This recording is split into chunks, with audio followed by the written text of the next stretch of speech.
कामकाज सल्लागार समितीने विधिमंडळाच्या हिवाळी अधिवेशनाच्या तारखा पूर्वीप्रमाणे निश्चित केलेल्या आहेत. त्यामुळं 7 तारखेपासूनच नागपूरचं हिवाळी अधिवेशन सुरू होईल आणि कधी संपेल हे 19 तारखेच्या नवीन कामकाज सल्लागार समितीमध्ये ठरेल. या अधिवेशनामध्ये जनतेचे अनेक महत्त्वाचे प्रश्न चर्चेले जातील अशी आमची अपेक्षा आहे, आमची मागणी आहे की आणि आम्ही काही जणांनी मुख्यमंत्र्यांना विनंती केली की नागपूर परिसरामध्ये जे अवकाळी पावसामुळं फार मोठं नुकसान झालं आहे त्याकरता आजच्या आज ताबडतोब मंत्रिमंडळामध्ये निर्णय घेऊन काही लोकांना दिलासा दिला पाहिजे. एका बाजूला तीव्र दुष्काळ आणि दुसऱ्या बाजूला हे अवकाळी पावसानं हे केलेलं नुकसान. अर्थात हे हवामान बदलाचे परिणाम आहेत. उद्यापासून दुबईमध्ये COP28 ही हवामान बदलाबद्दलची आंतरराष्ट्रीय परिषद होत आहे. महाराष्ट्र सरकारचं कोणी प्रतिनिधी जाते का नाही मला माहिती नाही, परंतु या हवामान बदलाचा आणि दुष्काळ, अवकाळी पाऊस, चक्रीवादळ हे सगळं आपण रोज पाहतोय. त्याकरता शासनानं अतिशय गांभीर्यानं याकडे काही पावलं टाकली पाहिजेत. अधिवेशनामध्ये इतर महत्त्वाचे प्रश्न, मग सरकारी जागांच्या खाजगीकरणाचा प्रश्न असेल किंवा परीक्षेमधले गोंधळ असेल, असे अनेक महत्त्वाचे प्रश्न आम्ही हाताळणार आहोत. अर्थात आरक्षणाबद्दल जे आंदोलन राज्यात चाललेले त्याचीही चर्चा होईल अशी अपेक्षा आहे. केएससीमध्ये आरक्षणासंदर्भात विशेष काही चर्चाचा ठराव केला जावा का? नाही, याबद्दल माझी भूमिका स्पष्ट आहे की महाराष्ट्राचे मुख्यमंत्री सन्माननीय एकनाथजी शिंदे यांनी अगदी शिवरायांच्या पुतळ्याच्या पायाला हात लावून शपथ घेतलेली आहे की मी हा प्रश्न समाधानपूर्वक पद्धतीने सोडवेन. आपल्या राज्यात एकच मुख्यमंत्री आहेत आणि 2 उपमुख्यमंत्री आहेत आणि त्यांनी आश्वासन दिलेलं आहे आणि आंदोलनकर्त्यांनी त्यांना काही मुदत दिलेली आहे. त्यामुळे त्यांना ती संधी दिली पाहिजे. त्यांना कोणाचंही सहकार्य लागेल तर त्यांनी ते दिलं पाहिजे. पण आपण सरकारच्या आश्वासनावर विश्वास ठेवूया आणि त्यांना वेळ देऊया आणि कोणीही काही हिंसक प्रकारचं आंदोलन करू नये. आपली बाजू मांडण्याचा प्रत्येकाला अधिकार आहे, पण त्याला हिंसक वळण लागणं किंवा एकमेकाच्या भावना दुखावतील असं वक्तव्य कोणी करू नये. सर, केंद्र सरकार येत्या संसदेच्या अधिवेशनात ओबीसीबाबत मोठा निर्णय घेण्याची शक्यता व्यक्त केली जाते.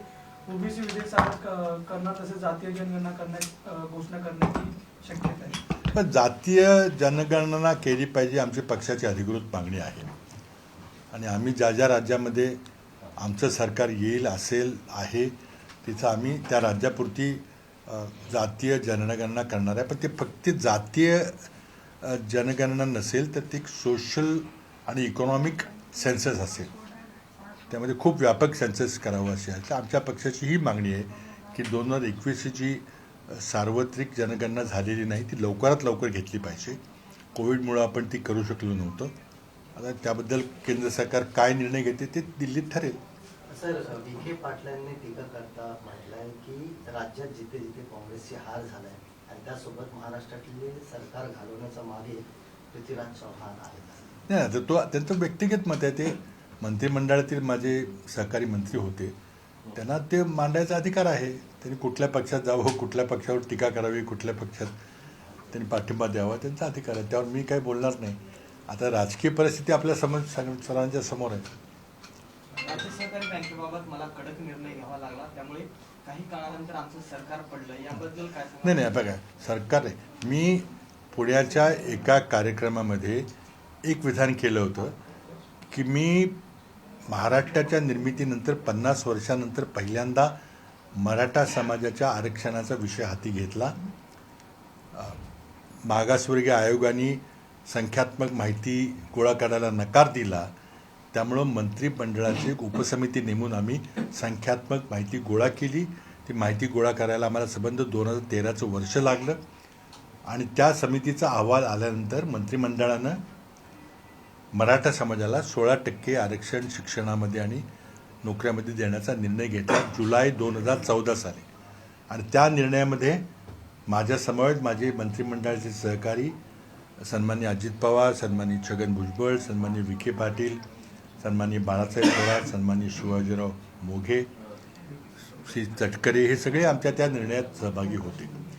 आता तो निर्णय कोर्टामध्ये त्याला आव्हान दिलं गेलं, पण मी असं एवढंच वक्तव्य त्या कार्यक्रमामध्ये पुण्याचं केलं होतं की आमचं सरकार जर पाडलं गेलं नसतं तर आमचं सरकार पुन्हा आलं असतं तर आम्ही तो निर्णय कोर्टामध्ये टिकवला असता, कारण आम्ही योग्य तो कायदेशीर सल्ला घेऊनच तो निर्णय अध्यादेश काढायचा निर्णय घेतला होता. हे माझं विधान होतं. त्याला त्यातून जो काही अर्थ काढायचा ते काढतील. सर, एक दुसरा प्रश्न असा आहे की शिवसेनेमध्ये जे वाद चालू आहे त्याच्यामध्ये आक्षेपार्ह विधान केल्याबद्दल गुन्हे दाखल केले जात आहेत आणि माजी महापौरांना आज अटक देखील झाली आहे, त्यांना न्यायालयीन कोठडी झाली आहे. कशा प्रकारे आपण बघताय? नाही, आता ते शिवसेनेत काय चाललंय किंवा इतर पक्षात काय चाललंय ते आमचे अधिकृत प्रवक्ते बोलतील, त्यावर मी काय बोलणार नाही. सर, सुनील तटकरे असतील किंवा अजित पवार गटाचे राष्ट्रवादीचे नेते ते तुमच्यावर फार एक वेगळ्या स्वरूपात टीका करतायत की तुम्हाला दिल्लीतलं सुपारी देऊनच 2014 हे हा बालिशपणा आहे. आपल्या 30 राज्यामध्ये 3-3, 4-4 प्रादेशिक पक्ष आहेत. देशामध्ये जवळजवळ एक 100च्या वर मोठे प्रादेशिक पक्ष त्यांचं प्रतिनिधित्व आहे. आता दिल्लीच्या नेतृत्वाला एवढंच काम आहे का की 150 कार्यकर्त्यातले कोण कोण कुठं आहे असं नाही. मला कुठलंही मॅन्डेट नव्हतं, कुठलीही सुपारी नव्हती, कुठलीही कॉन्ट्रॅक्ट दिलं नव्हतं. मला फक्त प्रशासनामध्ये जे घटना घडल्या त्यामध्ये प्रशासनामध्ये स्वच्छ कारभार कसा आणता येईल ही एक जनरल डायरेक्शन होतं. ते आमच्या मी मुख्यमंत्री झाल्यानंतर काँग्रेस पक्षाचं AICCचं बोराडी येतं एक अधिकृत अधिवेशन झालं होतं. त्या अधिकृत अधिवेशनामधले आपण ठराव काढून पाहिले तर त्यामध्ये हे सगळी गोष्टी त्यामध्ये आल्या. तेवढंच मॅन्डेट AICCने दिलं होतं, दिल्लीने नाही. म्हणजे हायकमांड वगैरे काय नाही. तर हा बालिशपणा आहे की काही ठरवून केलं वगैरे असं काही नाही. एकेकाळचे म्हणजे 2000 आधीचे 14 सहकारी विखे पाटील काँग्रेसचे ज्येष्ठ नेते होते, ते सुद्धा थेट काँग्रेस संपवायला तुम्ही जबाबदार. नाही, ते त्यांचा वैयक्तिक प्रश्न आहे, काय हरकत, मला काही त्याच्याबद्दल म्हणायचं नाही. त्यांनी कुठल्या पक्षात त्यांनी असावं, कुठल्या पक्षात जावं ते त्यांचा अधिकार आहे. आता त्यांची भाषा काँग्रेसमध्ये असताना किती पिढीतात नाही असं आहे. हे पहा, आता भाषा बदलते. नाही ते मी त्यांच्या माझे सहकारी, माझ्या मंत्रिमंडळाचे मंत्री आहेत, ते त्यांचे मित्र आहेत. ते मी वैयक्तिक काही टीका नाही करणार त्यांच्यावर, पण तो त्यांचा अधिकार आहे. 2004ला आमचे 2च खासदार आले, पुन्हा 19ला 1च खासदार आला, अनेक त्यामध्ये नेते होऊन गेले. पण 2014च्या निवडणुकीमध्ये आमचे राष्ट्रवादीपेक्षा जास्त आमदार होते, कमी होते पण जास्त होते. त्यामध्ये मला वैयक्तिक कोणावर काय बोलायचं नाही. त्यांनी टीका केली तर तो अधिकार येतो. सर, आरक्षणाच्या मुद्द्यावरून सध्या सरकारमध्येच मतभेद असल्याचं आपल्याला पाहायला मिळत आहे. ओबीसी आरक्षणासाठी छगन भुजबळ यांनी जी आक्रमक भूमिका घेतलेली आहे त्याचसोबत सरकारने जे निर्णय घेतलेले आहेत त्यांचं असं म्हणणं आहे की कुणबी प्रमाणपत्र रद्द करा, त्याचसोबत शिंदे समिती रद्द करा, अशा प्रकारचे. छगन भुजबळ हेही माझे मंत्रिमंडळ सहकारी होते, त्याला त्यांची मतं मांडण्याचा अधिकार आहे. पण सन्मान्य श्री छगन भुजबळ हे मंत्रिमंडळाचे एक सदस्य आहेत.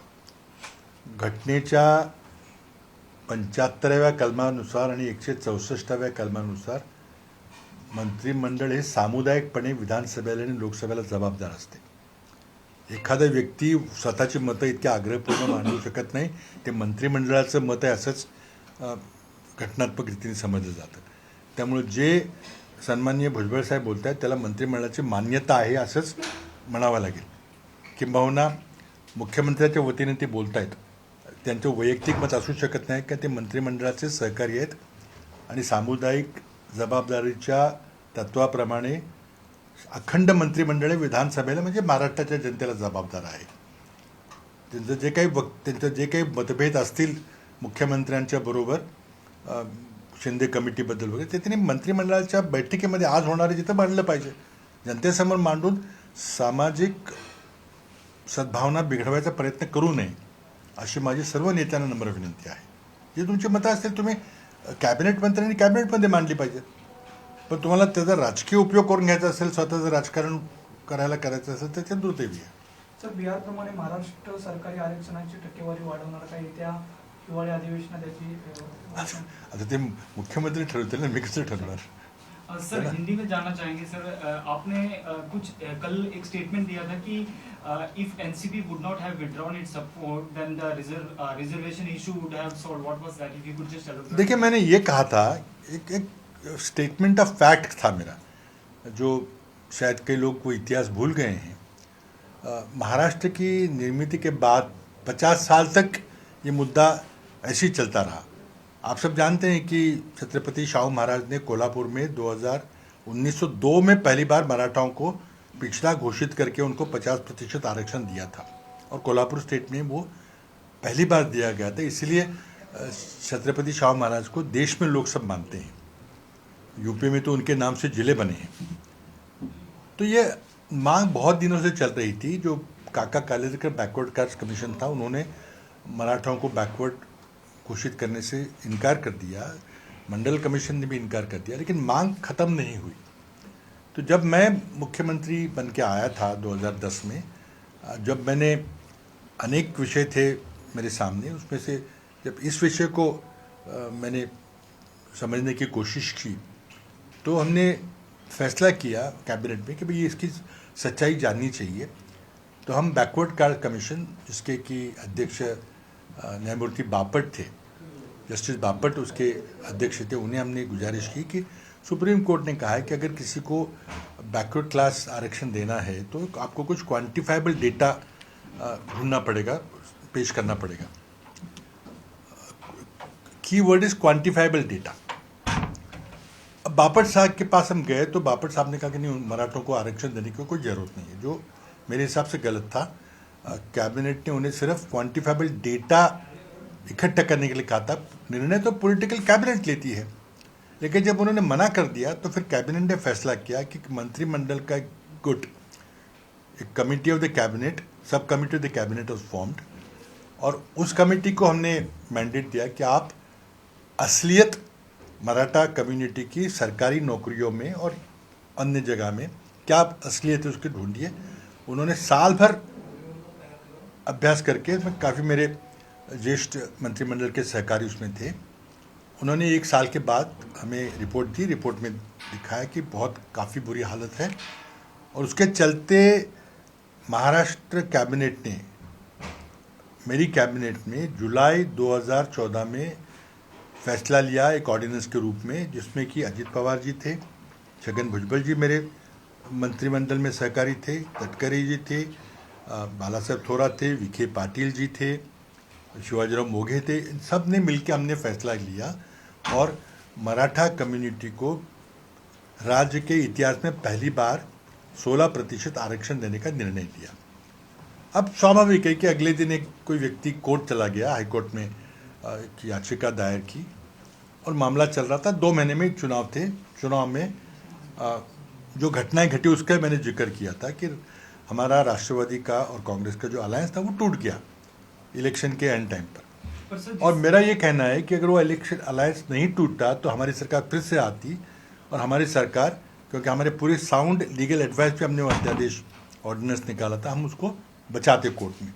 तो मेरी सिर्फ एक लाइन में मेरा स्टेटमेंट ये था कि अगर 2014 में हमारी सरकार नहीं गिराई जाती तो हम मराठा आरक्षण को बचा लेते। लेकिन आपका ऐसा साफ तौर पर जो दिख रहा है कि एनसीपी की वजह से देखिए, मराठाओं को क्योंकि उस समय अलायंस उन्होंने ही देखिए, तोड़ा। उस आरक्षण का निर्णय लेते समय अजित पवार, छगन भुजबल, तटकरे और पता नहीं कौन कौन लोग, टोपे, जयंत पाटिल, सब मेरे साथ थे। हम सब ने लिया था। सरकार गिराने की बात कर रहा हूँ मैं, आरक्षण की बात बचने की, वो लीगल बात है। तो अगर हमारी सरकार बनती तो बीजेपी की सरकार महाराष्ट्र में 14 में नहीं आती। तो मेरा स्पष्ट आरोप है कि कांग्रेस एनसीपी का अलायंस टूटने की वजह से बीजेपी सत्ता में आई।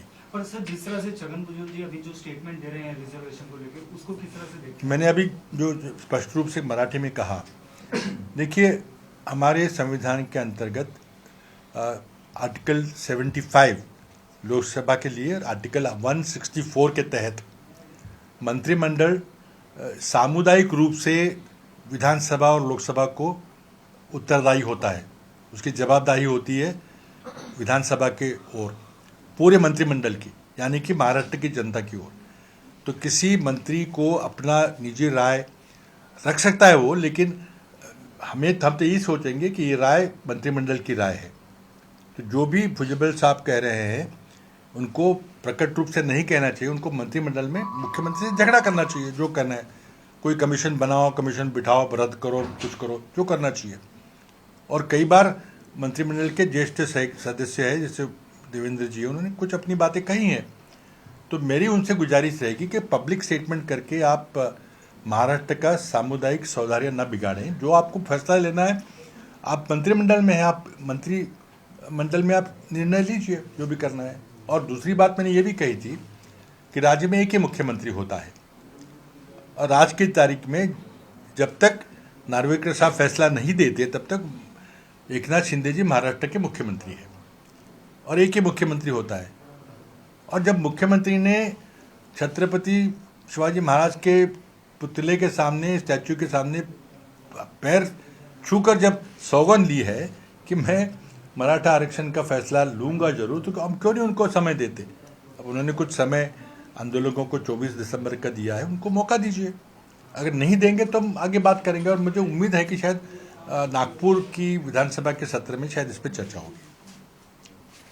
सगळं बोलो तो राजस्थान में जिस तरह से सर 1% वोटिंग बढ़ी है, कहीं ना कहीं वो चिंता का विषय है कांग्रेस को लेके, क्योंकि 1990 से हमने देखा है जब भी परसेंटेज बढ़ता है तो सरकार बदलती है। देखिए, राजस्थान की एक अलग परंपरा है कि हर 5 साल में कुछ होता है। तो ये 3 तारीख तो रुके ना, उसके बाद में आराम से चर्चा करेंगे जब नतीजे आएंगे। तो सचिन पायलट को इस बार मनाया जाएगा, क्योंकि पिछली बार हमने देखा था काफी लिफ्ट दोनों में दिखाई दिया। देखिए, सब कांग्रेस पार्टी ने सब कुछ किया हुआ है, बड़ी ताकत से कांग्रेस पार्टी चुनाव लड़ रही है, और हमें उम्मीद है कि सारे के सारे चुनाव हम जीतेंगे, और उससे पूरे देश की राजनीति में बदलाव के संकेत आपको 3 को मिलेंगे। सर, जगदीप धनखड़ जी आए थे 2-3 दिन पहले महाराष्ट्र में, उनका वाइस प्रेसिडेंट ऑफ इंडिया, उनका स्टेटमेंट था कि महात्मा गांधी ये पुराने जमाने के महापुरुष हैं, इस जमाने के युग पुरुष नरेंद्र मोदी हैं। अब नरेंद्र मोदी जी के कोई मंदिर बनाते अब शुरू करते हैं, महापुरुष है तो। देखिए, भाजपा को नरेंद्र मोदी जी की तारीफ करनी चाहिए, जहाँ सही हो तो करिए, तो हमें कोई एतराज़ नहीं है, लेकिन उसका महिमा मंडल कब तक करेंगे आप, कितना करेंगे? लोगों को अच्छा नहीं लग रहा है, ये आपको 3 तारीख को पता चलेगा। सर, शेवटचा प्रश्न मराठीमध्ये, तुम्ही मुख्यमंत्री असताना सहकारी साखर कारखान्यांना थक हमी देण्याची योजना तुम्ही बंद केली होती, मात्र आता नंतर हे महायुतीचं सरकार आल्यानंतर, अजित पवार सत्तेत आल्यानंतर विशेष करून त्यांच्या आग्रहामुळे ही योजना परत चालू केली आहे, याबद्दल तुमची भूमिका काय? ही थक हमी देण्याची परंपरा अतिशय चुकीची आहे। कुणाच्या आग्रहामुळे झाली हे मला माहिती नाही, की मी मंत्रिमंडळात नव्हतो, नाही आहे मी। परंतु आज शेतकऱ्यांनी कर्ज थकवलं तर त्याचं काय होतं हे आपण सगळे पाहतो। बरेचसे तुम्ही सगळे ग्रामीण भागातली शेतकऱ्यांची मुलं आहात, आणि एखाद्या कारखान्याने गैरकारभार करून किंवा भ्रष्टाचार करून किंवा पैसे इकडचे तिकडे वळवून जर कारखाना अडचणीत आणला आणि सरकारचे किंवा NCDCचं कर्ज बुडवलं, तर त्याला महाराष्ट्राच्या जनतेने हक्कामी द्यायची। बिलकुल चुकीचा निर्णय आहे, आणि याबद्दल महाराष्ट्राच्या जनतेनं आंदोलन केलं पाहिजे ना, सरकारला हा निर्णय परत घेण्याकरता मी बाध्य करणार आहे। अजित पवार सहकारी साखर कारखानदारांना पाठीशी घालत आहेत असं वाटतं? मी त्याबद्दल मी काय बोललो ना, मला त्यांनी काय निर्णय घेतले मला माहिती नाही, त्यांचे काय निर्णय त्यांनी घेतले, हा निर्णय कुणी घेतला? हा निर्णय मंत्रिमंडळाने घेतलेला आहे, हा निर्णय एका व्यक्तीने घेतलेला नाही। त्याला शिंदे जबाबदार आहेत, फडणवीस जबाबदार आहेत, अजित पवार जबाबदार आहेत, सगळे मंत्री जबाबदार आहेत, आणि महाराष्ट्राच्या जनतेला त्यांना उत्तर द्यावे लागेल।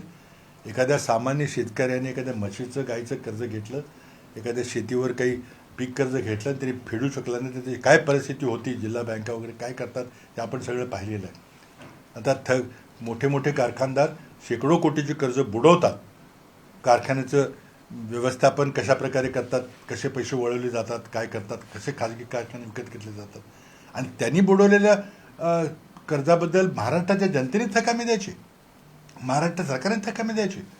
हा निर्णय मी बंद केला होता, तो पुन्हा या सरकारनं तो निर्णय चालू केलेला आहे। मला वाटतं याचं उत्तर निवडणूक होतील तेव्हाच त्याला मिळेल। टनल का रेस्क्यू किया गया, देखो, NDRF और जो भी लोग उसमें टनल के रेस्क्यू ऑपरेशन में, उनके मैं उनको बहुत बधाई देता हूँ। ये दुर्घटना थी, अब किसकी गलती थी, क्या थी, ये सरकार जांच करेगी, लेकिन बहुत खुशी की बात है कि जो 41 मजदूर अंदर फंसे हुए थे 17 दिन तक, उनको बाहर निकाला गया है। बधाई देता हूँ जिन्होंने भी इसमें भाग लिया हो। तो इसका भी श्रेय मोदी जी लेने की कोशिश कर रहे हैं, ऐसा आरोप लग रहा है। मोदी जी को सब जगह क्यों ला रहे हैं? मोदी जी प्रधानमंत्री है भाई, जो भी होता है देश में अच्छा बुरा उसके लिए वही जिम्मेदार है। सर एक सर सवाल ये था सर, छगन भुजबल जिस तरह से लगातार सरकार में रहकर सरकार के ही कुछ निर्णयों का विरोध कर रहे हैं, क्या आपको लगता है कि एक सोची समझी रणनीति के तहत सरकार करा रही है? क्योंकि 24 दिसंबर की मनोज जरांगे पाटिल की वो डेडलाइन भी करीब आ रही है, सभी मराठाओं को एक साथ आरक्षण नहीं देना है, क्या कोई इस रणनीति का देखिए, काम कर रहा है? निर्णय किस तरह से होगा क्या होगा ये मैं नहीं टिप्पणी करता, लेकिन मैंने जो कहा है आपको कि सम्मानीय छगन भुजबल जी मंत्रिमंडल के एक सदस्य है और सामुदायिक जवाबदेही के हमारे संविधान के जो तत्व है, आर्टिकल 75 द कॉन्स्टिट्यूशन और article 164 of the constitution, the cabinet is collectively responsible to the House of the People यानी लोकसभा एंड विधानसभा। तो ये अकेला कोई अपना विचार नहीं कर सकता। उनके अगर मुख्यमंत्री से कोई मतभेद है तो आज कैबिनेट हो रही, वहाँ झगड़ा करें ना, कुर्सियाँ तोड़े, हमें कोई एतराज़ नहीं है। लेकिन बाहर आप इस तरह से जो विरोधाभास पैदा कर रहे हैं और मंत्रिमंडल में कोई एक वाक्यता नहीं है ये बता रहे हैं, और उसके साथ साथ एक सामाजिक सद्भाव की भावना जो महाराष्ट्र में हमेशा रही है उसको तोड़ने की कोशिश कर रहे हैं। मेरी गुजारिश है मुख्यमंत्री से उनको चुप कराया जाए। सर विपक्ष और ये लगातार ये मांग कर रहे हैं कि जाति न्याय जनगणना की जाए, कास्ट सेंसस किया जाए ताकि जो विवाद है उसे सुलझे, लेकिन कभी भी ये कैबिनेट हो या ऐसे बयान दिए जा रहे हैं लेकिन इसके ऊपर कुछ ठोस कार्रवाई करते। देखिए, कांग्रेस पार्टी की पब्लिकली स्टेटेड पॉलिसी है और हमारे जहाँ जहाँ राज्य सरकारें हैं वहाँ हमने ये नीति अपनाई है कि जातिगत और आर्थिक सारी जनगणना होनी चाहिए, देश का सेंसस भी होना चाहिए, हमारी पब्लिकली स्टेटेड पॉलिसी है। अब उसका आगे अंदेशा क्या होगा, आगे कैसे बढ़ाएंगे मैं नहीं जानता, वो हर एक राज्य सरकार को और केंद्र सरकार को निर्णय लेना पड़ेगा। आंकड़े तो आ गए, उसके आगे क्या करेंगे? सर महाराष्ट्र में किया जाएगा अगर ये जो विवाद हो रहा है ओबीसी वर्सेस मराठा? नहीं, देखिए, ये हम तो सरकार में नहीं है, हम तो सिर्फ अपने घोषणा पत्र में घोषणा करेंगे कि जो भी जब चुनाव आएगा, अगर आएगा कि नहीं पता नहीं, चुनाव कब होगा क्या होगा। अब आसार तो लग रहे हैं कि जिस तरह से स्थानीय इकाइयों के चुनाव बंद करे गए, हिम्मत नहीं हो रही सरकार की चुनाव कराने की। लोकसभा के 4 बाई इलेक्शन नहीं कराए गए, मुंबई कॉरपोरेशन हो, पूना कॉरपोरेशन हो, चुनाव नहीं कराए गए, हमारी जिला परिषद के, नगर पालिका के चुनाव नहीं कराए गए। 1.5 साल तक चुनाव प्रलंबित है। जो राजनीतिक आरक्षण हमने ओबीसी वर्ग को दिया था, जो SC ST को दिया था, वो कागज पर धरा रह गया। 50% महिलाओं को हमने महाराष्ट्र में आरक्षण दिया था। अब चुनाव नहीं कराए गए तो राजकीय आरक्षण का, राजनीतिक आरक्षण का क्या फायदा है? तो ये तो हमारी मांग है कि जातिगत और पूरी आर्थिक तौर पे पूरी तरह से सेंसस किया जाए, और उसके आगे क्या होगा वो सरकार को तय करना पड़ेगा, जो भी सरकार होगी सत्ता में। सर MSRDCचे जे वादग्रस्त संचालक होते, व्यवस्थापकीय संचालक राधेश्याम मोपलवार, त्यांना आता त्यांच्या पदावरून हटवलं आणि त्यांच्या जागी अनिल गायकवाड यांना आणलंय। समृद्धी महामार्ग देखील मोपलवार यांच्या काळात झालेला आहे। कशा प्रकारे बघता आहेत अशा प्रकारचे अधिकारी जे आहेत ते निवृत्तीनंतर पण आपल्याला त्याच जागेवर पाहायला मिळतात? आता हा विषय जरा मोठा आहे, बरंच बोलावं लागेल, पण मी एवढंच एक जनरली सांगतो की एक 2-3 महिने काही जर अडचण असेल तर प्रशासकीय अधिकाऱ्यांना एक्सटेन्शन देण्याची पद्धत आहे, आम्ही दिले होते। पण वर्षानुवर्ष त्याच पदावर त्या व्यक्तीला ठेवणं उचित नाही आहे। त्यातून ज्या कारणाकरता आपण 3-3 वर्षांनी बदला करतो किंवा ज्या कारणाकरता आपण बदल्यांचा कायदा राज्यामध्ये केलेला आहे, त्याचा उद्देश काय आहे की हितसंबंध निर्माण होतात, म्हणून त्या व्यक्तीला त्याच ठिकाणी एका पदावर ठेवू नये। आता तुम्ही ज्या व्यक्तीचा उल्लेख केला ते मला वाटतं कित्येक वर्ष त्या पदावर आहेत, मग त्यामध्ये कोणाचे हितसंबंध गुंतलेले आहेत, काय आहेत, आता ही नवीन सरकार येईल तेव्हा ते चौकशी करेल।